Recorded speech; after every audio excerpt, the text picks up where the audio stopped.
Burning and Speak Sports Auburn breaking SEC news. What's going on, guys? Once again, it's Kennard, Vernon, and Stewart. We're talking a little SEC football. And just like I told you guys before, I was on this Facebook page called For Sports Fans by Sports Fans, where I was like the president of it and had a lot of other leaders in there. And during the 2017 portion of the season, where this is where I really started dissecting SEC football. I actually coined the phrase the big three of the SEC, where I talked about Alabama, Georgia, and Auburn. Now, because I live in Georgia, basically, I more so was partial to talking about Auburn and Georgia. One, because of the interconnectivity of the rivalry, and because I brush shoulders with these guys all the time, and I just like to talk shit to the Georgia fans. And it is what it is. So, we've been talking opt-out news all week. And here's the deal. Jamie Newman, who actually transferred from Wake Forest to Georgia, was supposed to be, all the Georgia fans talking about Jamie Newman for Heisman, going to save the offense. And let's talk about how we even got to Jamie Newman in the first place.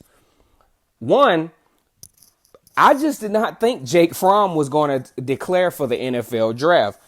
No more than I thought that their wide receiver Holloman was going to get kicked off the team. Luckily, they got George Pickens, a very talented wide receiver out of Alabama who flipped from Auburn. Otherwise, I'm really troubled at to where this offense may go for Georgia. Of course, you got Zamir White, but teams in the SEC, they can stop that.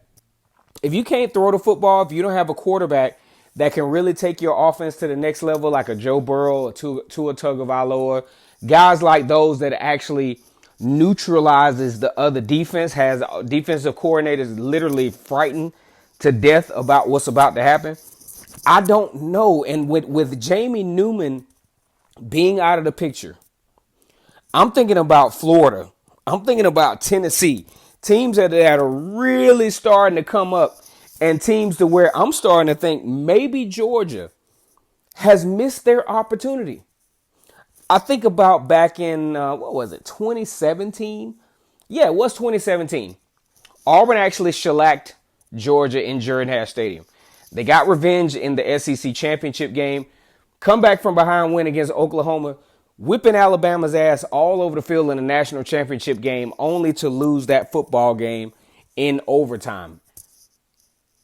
I think Kirby Smart has actually, I'm not saying he's missed. He recruits very well.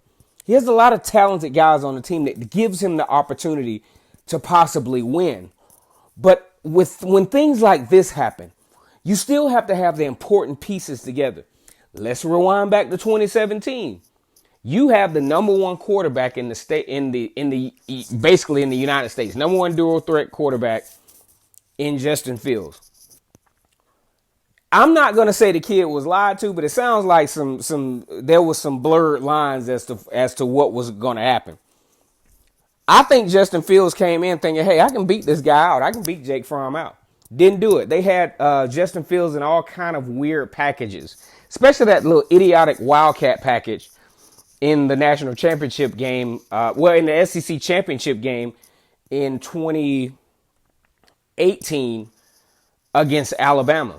And this kid was like, look, I'm out. And then he rolls out to Ohio State, takes Ohio State to the college football playoff. Subsequently, as luck would have it, the Big Ten is not playing football this year. Justin Fields makes an appearance to Georgia at a practice. Big deal made out of that. I mean, when you look at the logistics and the rules, I don't think we can take it any further than that, but it is what it is. If Georgia would have handled the roster more properly, in my opinion, if Kirby Smart would not have allowed whoever allowed him to mishandle the talent of Justin Fields, we wouldn't be having this conversation right now. Jamie Newman's opts out. JT Daniels, former 5-star recruit, comes to Georgia. Hadn't played football in a little while, battled a ACL injury. Who knows if he's even 100%. I think Georgia's in a little bit of trouble. And this is the second year in a row that Georgia's in trouble because, one, last year they had the depletion of the wide receivers, which put Jake Fromm in a bind. George Pickens didn't actually emerge until late in the season. Actually turned out to be a pretty good football player. Hate that he flipped from Auburn, but I'm glad the kid from Alabama is being successful. Come on, guys, let me know what you think about this video.